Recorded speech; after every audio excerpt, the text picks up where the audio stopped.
Say what you wanna say to me now. I wanna wake up with you in the morning. Hey. Hey, what's going on? What's going on? So, hello, honey. How are you? Hi, Angel. I'm well. Good. Well, welcome everybody to our Loved by You podcast.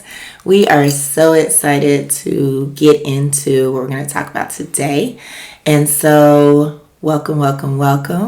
I'm your host, Carrie L, and my co-host, The one, the only, R.A. Roberts. What? We're doing something different today, huh? Okay, fine. Me. Well, yes. So, welcome back, you guys. If you are part of our Love by You podcast family, and also if you're new, welcome. So, honey, what are we going to be talking about today? Well, we're continuing our top 10 qualities of a good man and a good woman, 5 and 5 each. Which I just want to say, I noticed that my my 5 and your 5 have completely different vibes, but whatever. Anyways, what you mean by that? Anywho, so today is... What's that? And you should. Today is a good man will protect and care for you, even if he has stopped loving you. Wow. So a good man will protect and care for you, even if he has stopped loving you. Yes, correct. And so you can get all your little notions that that's not true, that's not right, out your head. So I'll give you a moment to process that. Don't take too long now. We only got 30 minutes. So it's possible if you have fallen in love with a woman and chosen her to be your life partner to stop loving her? Yes. Love, because as we've said, love is a choice. Love is an action word. Mm-hmm. So you choose to love somebody. You can fall in love with somebody, but you choose to continue to love them. This is true. Okay. All right. I get that. All right. Well, continue with your little thing because I'd say more. Well, I'll just say this. It's built around the premise that, men take time before they process and they end a relationship. Right. Okay. So they may act calm, mature, or agreeable at first, but eventually the truth will reveal themselves. Mm-hmm. I won't say falling out of love, but it's, again, as we said in the other podcast, that men will pick peace over anything else. Mm-hmm. That it gets to a point that they're like, okay, well, my peace is more important. Right. So a good man will continue to love you, will continue to do those things for you out of the fact that, one, they're a good man, so they don't want to hurt your feelings and they don't want to make you feel bad or anything. And so, two, they will hold on and try to hold it together as long as possible. But eventually they will get to the point that how they feel on the inside will come out on the outside. Okay. So I get that. What you're saying is that basically they will eventually start to withdraw and pull away from their spouse because they are slowly... It's not sustainable for them to just continue to go through the motions of loving you, I guess you would say. They basically... that internal falling away will eventually come out. Mm-hmm. And it's a struggle for them because, one, they want to keep you happy and make you happy, but it's a struggle and it's tiring. Mm-hmm. Because it's exhausting. Right. Yeah. They're doing all this stuff for you to make the marriage work, to make the relationship work, to make the engagement work. but they're not getting filled or anything in return, which is truly what love is. Love is a sacrifice. Right. But and it's a two-way street too. It's kind of like it's a back and forth thing where you don't need to be giving all of the 110% all the time, because that's not sustainable. It becomes exhausting when it's a one-sided situation. Well, actually, I think you can. So I think if I'm giving 100% to you and you're giving 100% to me, I'm going to get filled from your 100%. You're going to get filled from my 100%. So as long as both people are giving that, right, both people are being fed, both people are being uplifted, cared for, nurtured. And so it is sustainable because, as you point out, you're being poured into. Right. And so, and I guess that's kind of what I meant, is that one person can't just be giving all of it. Right. But yeah, you're right. Like both people need to be giving both 100%. Right. In order to be filling each other and to be sacrificing for each other. Right. Right. So I think that's where you really have to, I think what came to mind for me was that you have to be paying attention. Many times the other spouse who's feeling this kind of internal breakdown within the marriage, they will be saying it in so many ways. And often what happens is when it actually comes to that breaking point, it comes to that breaking point because the other person is completely oblivious to the person breaking down and falling away. The other person is living their best life. Yeah. Because all of their needs, all of their desires, all of their wants are being fulfilled. So life is great. Life is grand. And so that's why a lot of times that it's seen as, well, this just came out of left field. Right. You know, the marriage was great. The relationship was wonderful. We were going to Aruba all the time. Right. We were always hanging out. It's because that good man is doing everything to still keep you happy, still keep you satisfied, still giving you that life that you desire, that you love, because at the end of the day, he still cares for you. He still is a nice person, so he doesn't want you to go without. And so, which is a lot of times why the good man is taken advantage of, because he wants to make sure that you're being taken care of and that you're not wanting. So the other person, there's nothing wrong. He just woke up the day and decided he ain't love me no more, child. And it's like, no, it's been like that for 6 months. But, and not saying that the other person is self-centered or doesn't care, but when everything is going great, you don't see anything. It's kind of like when you're driving a car. When you're driving a car, if you're the passenger, you can sleep. You don't worry about the fact that you're driving through the mountains and there'll beware of falling rocks and there's a semi with the pile of cut limber in front of you. You know, only my Gen X will get that reference. You know, and so you don't have to worry about that. You don't recognize when there's a noise coming from the car that is, causing the car to sputter or whatever. And it's like, because you are in the passenger seat. Sleep. Yep, sleep. I feel like that was a personal attack against me. I mean, I'm just saying. If the shoe fits.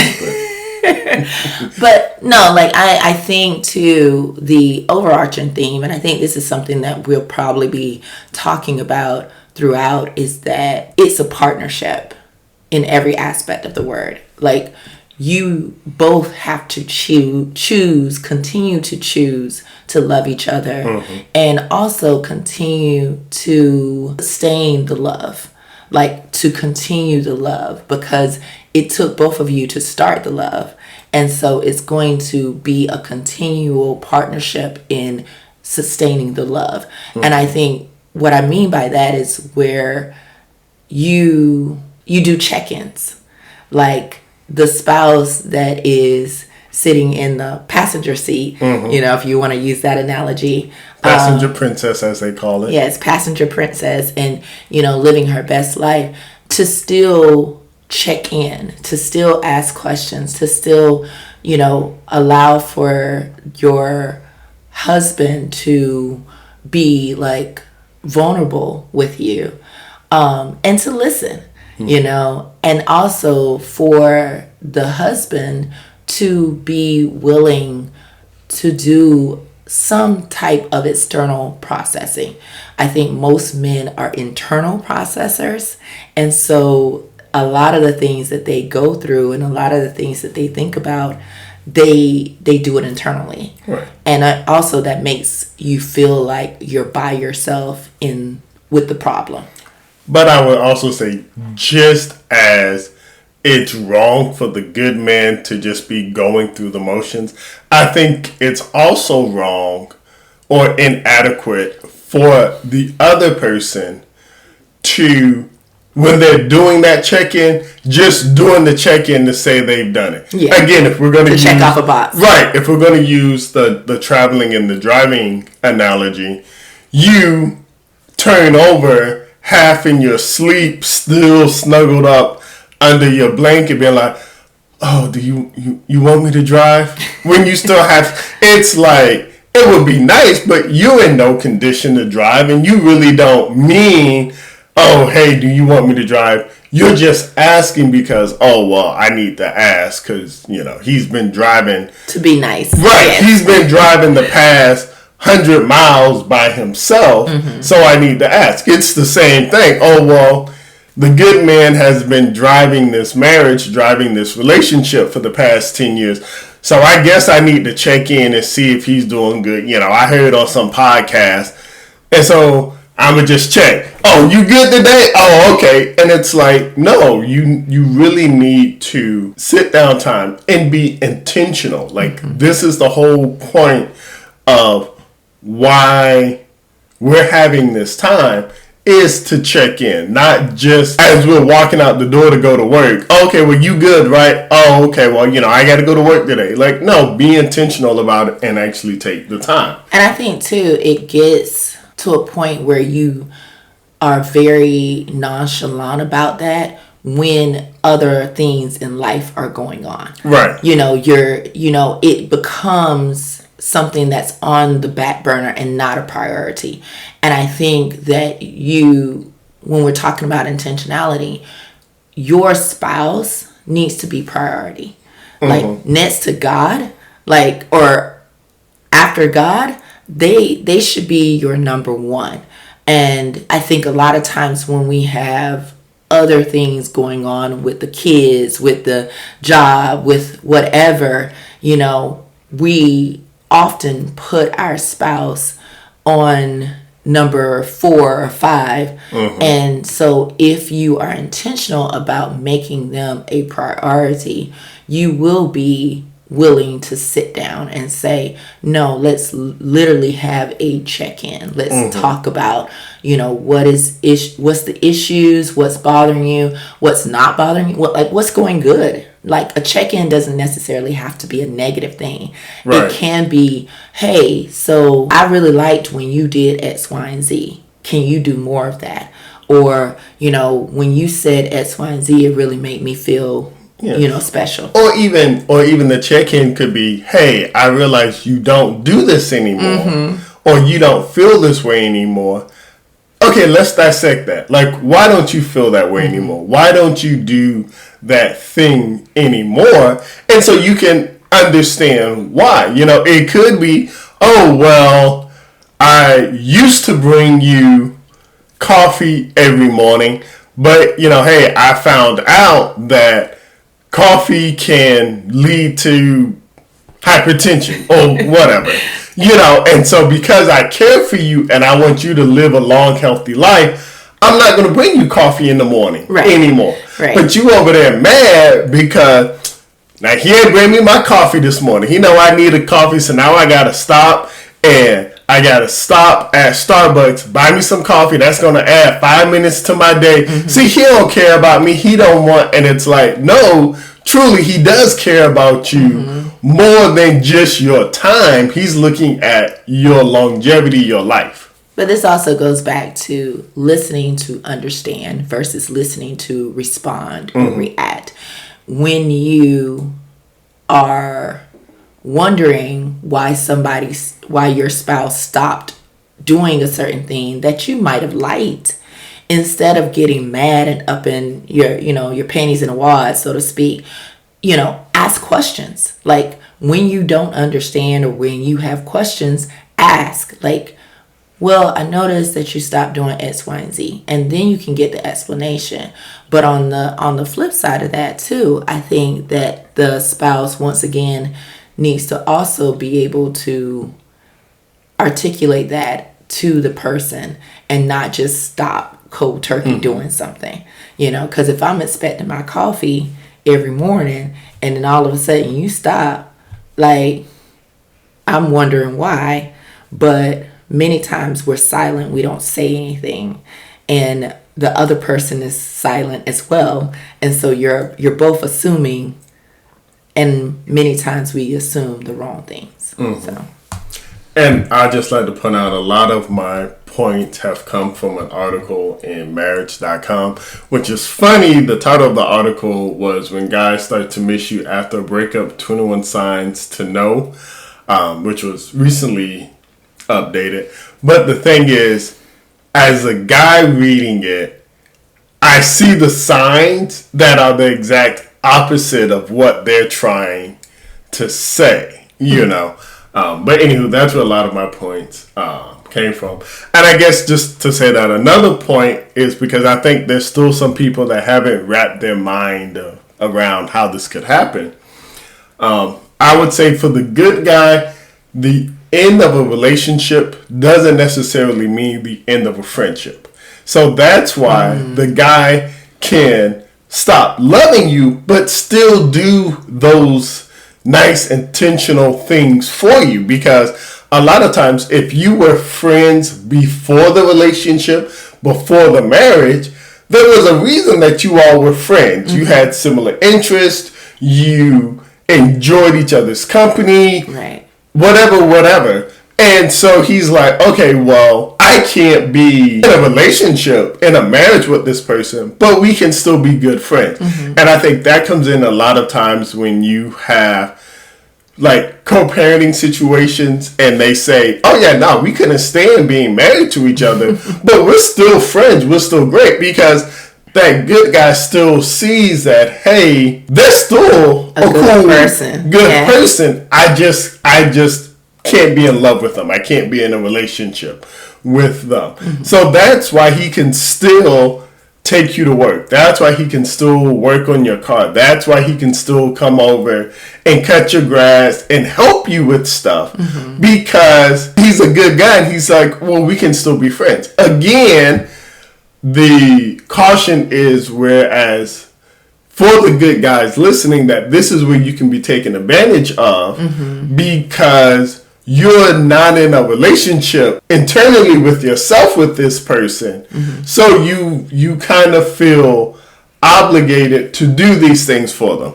Case in point, like if the person was there for you in a hard time, or they help you get through a traumatic moment in your life, or they help you pay for school, or there was that one time back in college when you were struggling and they helped you study. Like, it can be something. And so he's truly not in love with you anymore, but he's just there out of obligation to you. Right. And I think too, it's very hard for most females to just be friends with you when they have fallen in love with you. It's kind of like that song, We Can't Be Friends because I'm still in love with you. I think that is something that might be harder for females once they catch feelings, to go back to the friendship level. Some women, not all, but yeah. I said some women. Oh, okay. And I think too, it is really, but I have heard that of how people that are divorced, but they're like best friends. Because like we talked about in another episode, there's different levels of intimacy. And you have that level of friendship where, y'all cool, you can, help me with this or help me with that, give me advice, but that's about it as far as it goes. And I think where some people just cannot do that 24/7 kind of intimacy where it's on a level of we are one, sexually intimate, but we're also with each other all the time. You really get to know that person and get to know not just their character, but how they do the daily activities. Because you can be physically or sexually intimate with someone, but not be emotionally intimate with them, not be financially intimate with them, and the list goes on. So, yes. So, and I think in this, like, I can hear some people saying, oh, well, we were just together last night, so you saying he just slept with me because, and it's like, where's now your level of intimacy? Because he could also, again, you were there financially with him, and so he feels an obligation to be there for you. And so he may not be initiating the physical intimacy, but he knows, okay, well, you still need a kiss or a hug every day. So he does that out of obligation. Again, because he doesn't want you to feel bad or to not have your best life. So he's going to do those things to keep you happy that he's already checked out. He really doesn't care. He's just there because he's a good person. And I can hear some people saying, well, that's not a good person if he's just there. It's like, but he's there. No, he may not be a good man because he's just going through the motions with you, but he's there out of obligation to you. And so you need to be that good woman and realize, wait a minute, something has changed about him. Maybe we need to talk, and maybe you work on it, or maybe you're like, you know what, I just need to let him go. Because a lot of times for that good man, if you don't give him that release and allow him to leave, he's not going to, again, because he's out of obligation. Or you talk about it and you saying, oh, well, just go there, and you're crying. He's not going to feel good about leaving in that moment because he sees or feels that he has hurt you, right? And so he's not going to want. And I'd be like, oh, fine, I'll just stay. Stop crying, right? And I think too, that's where, once again, the intentionality comes in, where you actually do sit down and talk about what is the best avenue to take for your marriage to not just survive, but to thrive. And I think sometimes it has to be a mutual agreement to take a break from each other. I think too, a lot of times we are fearful that if we say, you know what, let's take a break. Let's separate for a couple of weeks or a month or so, many times you're fearful that if you do, then you're never going to come back together. And how are we going to have a healthy relationship if we're apart? And if you are confident that you both love each other, but you need that break to be by yourselves, then it is something that, one, has to be a mutual agreement, but two, it can be something where you get stronger and closer together because, you miss each other, and and then you figure out what's going on with you, because a lot of times what you see that is bothering you with that other person is really what's going on the inside of you. And so I always say or advise that if you feel like there's some pulling away or there's some withdrawing, because like you've said before, once somebody puts in their resignation, or their 2 weeks notice, they've already quit in their mind. They've already quit mentally, emotionally, and the last part is physically removing themselves from the situation or from the job.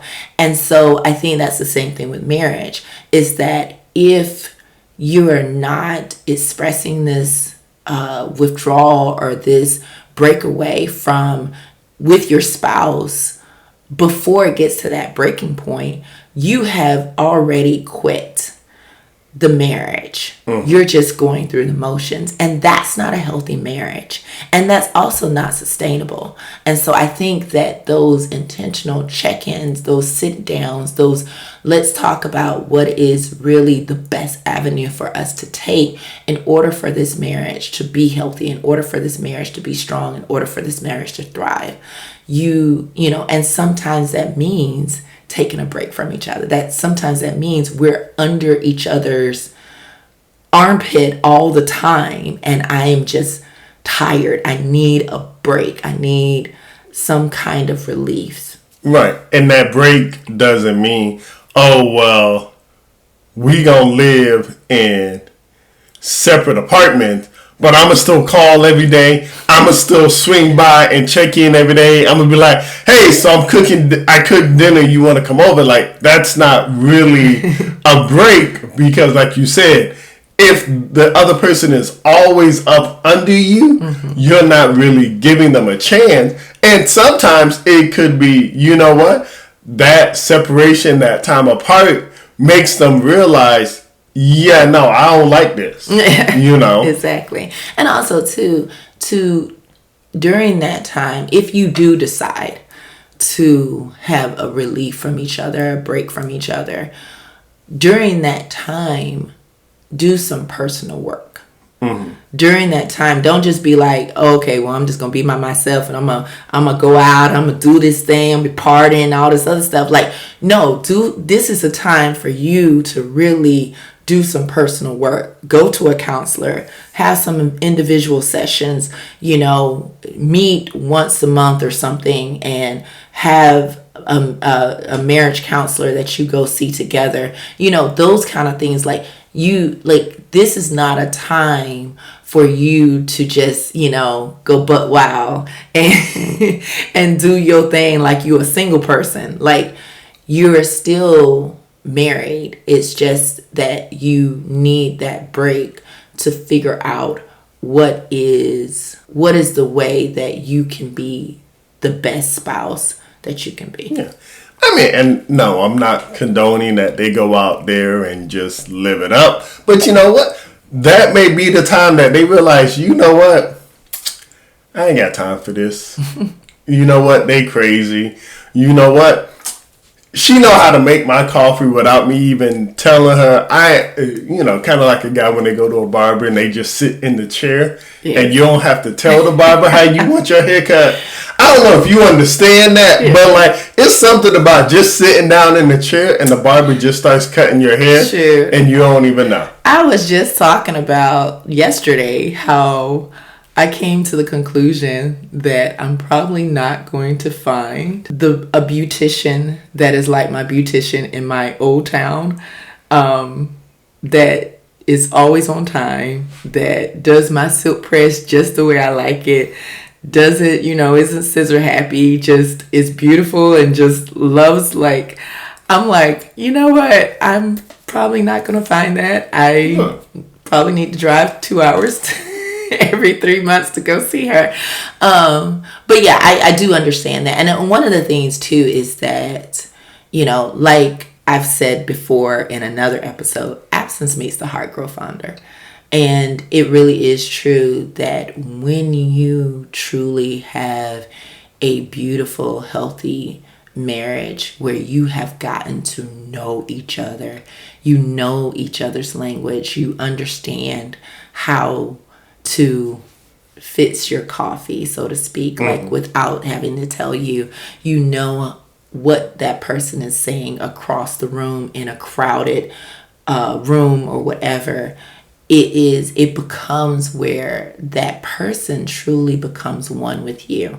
And it's hard and almost impossible for you to be separated from yourself, really, for too long, And so I think a lot of times too, we forget that, and we live in a state of fear with our marriage versus a state of power and a state of authority. Like, you have power as their wife, you have power and authority as their husband, and so a lot of times we don't step into that. We step into a state of fear of, well, I can't let you go for 2 seconds because you might go out there and see somebody that's better than me, and and then we're done, and you feel like that life is better. And it's like, no, if you truly are one, the life that you have together is better than the life that you have apart. So.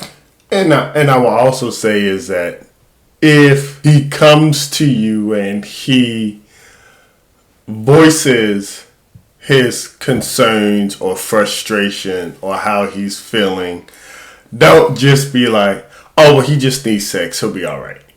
I kind of think of the candy commercials where it's like, you'll have the construction worker and it'll be a elderly woman, and they're like, Bob, are you all right? Here, you just need to eat something. Like, I think a lot of times, because the majority of men are more physical than women, than the majority of women, when a situation or rough patch or something happens, they just feel, oh, well, child, they just need some sex. They'll be all right. Just go ahead and, that's all. And, yes, sometimes that may be what it is, but don't just use that as the fix-it-all, because, again, if the good man feels, okay, well, they're just initiating intimacy because that's what they want, that's not doing anything for him. Right. Because, again, it's, well, I'm not really feeling this, but she wants it. I want to make sure she's happy and content, even though I may not feel this way. Yeah. And I think, too, the thing that we forget is that men want to be vulnerable as well. They want to be able to trust you with their words. I think a lot of women they want to feel safe with their husbands, and as they should want to feel safe with their husbands. But the thing that we shouldn't forget is that our husbands want to feel safe with us as well. And they want to be vulnerable. They want to sometimes just talk and be able to express themselves and their emotions, and not just wham bam thank you ma'am. Like, sometimes it's just I just want to share my words with you, And I want to be able to trust you that you're going to hold it close and you are going to protect me and keep me safe as well, So if you have a good man who's feeling this way, it'll be one of three things. It may be, okay, well, yeah, I need that physical intimacy. Yes, like life has just been stressful. I just need to be with my wife, and I just need some sex. It could be that could be it. But another part is like, if they try to, I'll use the word medicate the problem, how they're feeling with that, then they may just, if that doesn't work, or if they try something else and it doesn't work, they may just get so frustrated that they get to the point that, again, they just don't care anymore and they leave. Mm-hmm. Again, going back to, he will pick peace over anything else. And so he may have been going through that motion for 6 months, 5 years, 25 years, and then finally he's at the point, you know what? I'm done. Mm-hmm. And so again, for the wife, will look and be like, well, this just came out of left field. Mm-hmm. No, he's been feeling that way for months, weeks, years. Right. And so you don't realize. And we also give so much ground to the enemy to come in and mess up the bond that you have, if you're not paying attention, if you're not intentionally checking in. And I will say the third thing is, and honestly, I see this more than anything else, is that he will get to the point that, because he still wants to be the good guy, because he is a good guy, he'll make you leave. He'll unintentionally do stuff that makes you not want to be with him. And not talking about bad things, but he'll just do stuff in the marriage that frustrates you and get you on the phone talking to your girlfriends. Oh yeah, well, he did this, he messed up, I ain't got time for him, he's not there for me anymore, he doesn't blah blah blah, whatever. Mistake number one. Right. Well, yeah. But he will do something to make you leave. So now you're bad-mouthing him, but he's still good because he's like, oh, well, I didn't leave her. She left me. And then so he goes into his next relationship as being the victim. And most women, when they see a good man, and now they see a good man that has been hurt, he becomes the perfect prize because, child, he a good man, and his last wife didn't treat him right, and it's so easy to do things like, that's just the thing, they don't take care of good men. Oh, if I had him, I'll take care of him. Yes, Lord. And so now, sneak on in there, snake, serpent. and so now he's still a good man to his ex. Oh, his ex badmouths him because he stopped doing all these things, or he didn't do anything, so I just had to leave him. But again, he's like, well, you left me. I didn't leave you. Right. So yeah. And that goes back to certain things. It's kind of like Vegas. Like, what happens in Vegas stays in Vegas. I think a lot of times we let things that should stay in the confines of marriage out. Like you talked about, like bad mouthing your spouse. That should never go outside of the marriage. Because a lot of it is in that moment, you're speaking out of that negative emotion, that negative energy, whatever you want to say, your negative feeling. And so don't talk about it in the time, but you can talk about it as your testimony when you've gotten through it and you've overcome it, because you can look back and say, well, hey, this is what tried to destroy our marriage, but we were able to get out of it. if you talk about it while you're still in it, yeah, it's right. It's gonna mess up. And the thing about it too, like we've said before, your family and your friends, at the end of the day, they just want to protect you. Right.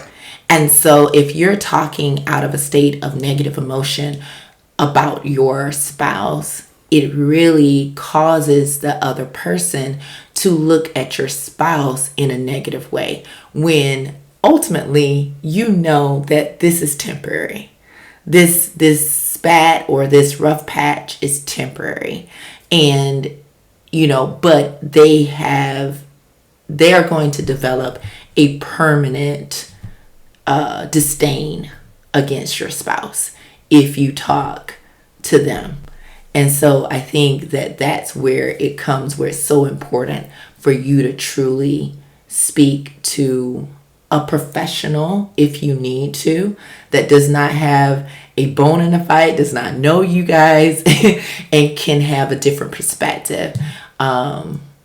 Because at the end of the day, it's you and that spouse. And if you want that healthy, thriving marriage, a bond that cannot be broken, you need to make sure that it is you, him, and God, And if you need to go outside and bring somebody in to have a different perspective, it needs to be a professional that is non-biased and can actually help you both,